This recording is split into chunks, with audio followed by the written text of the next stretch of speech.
It's officially yours now. Enjoy the drive home. I appreciate it. This means a lot.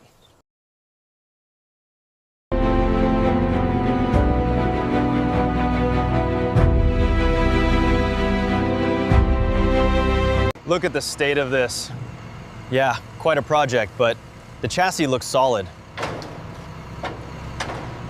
We've got major issues with the suspension mounts here. Yep. And the rear differential casing is cracked. This is going to require a full teardown.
Okay, the front clip is off. We should start labeling the harnesses before we move the engine. Good idea, let's get the hoist ready. Okay, easy now. Watch the manifold on the left.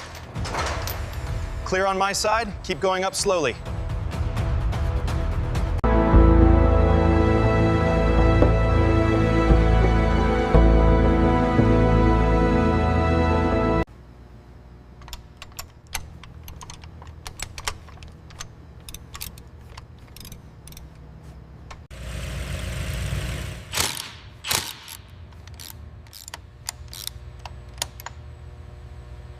Easy now, watch the drive shaft. Coming down slowly, clear on this side.